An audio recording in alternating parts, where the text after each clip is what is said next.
with Tips for Truckers and Killer Shelby with Tips for Truckers over here. And today we're going to tell you, well, what I'm going to do is I'm going to show you where they are on the map, but I'm going to show you a couple of steep grades you got to know about.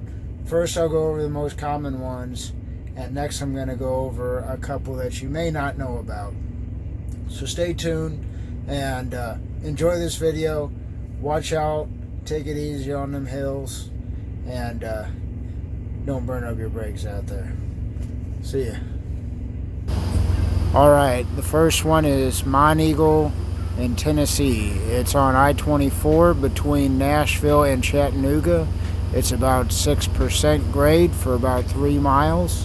I personally don't think it's a big deal, but people will make this one out to be a big deal because they're East Coast haulers. Alright, next we have Cabbage Hill in Pendleton, Oregon.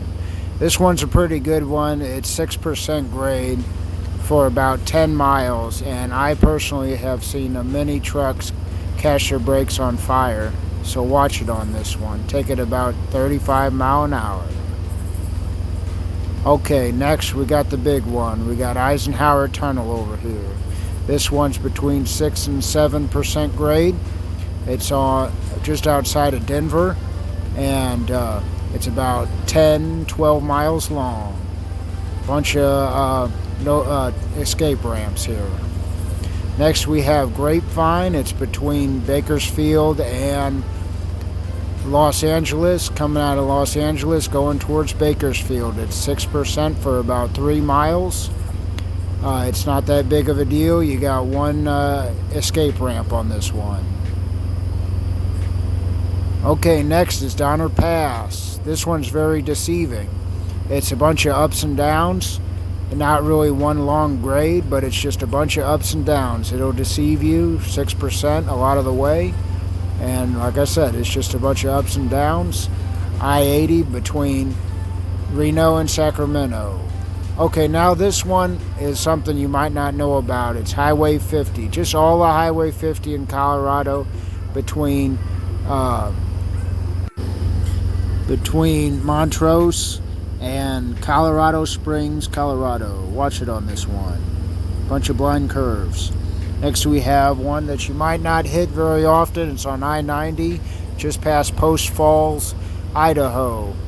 It's just a bunch of ups and downs all the way till you get to Montana, and even a little bit in Montana.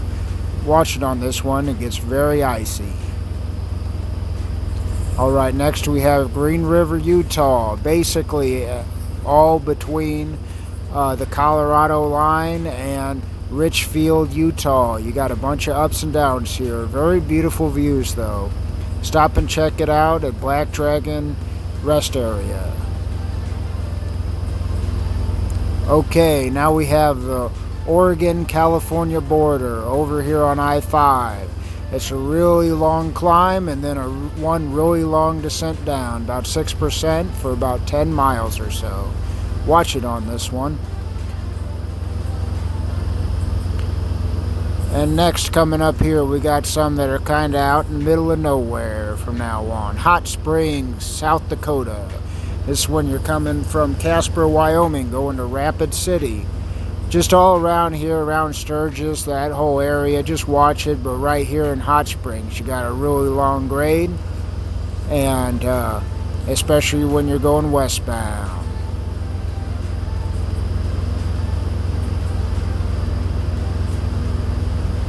Alright, Weed Ski Resort, Mount Shasta, California.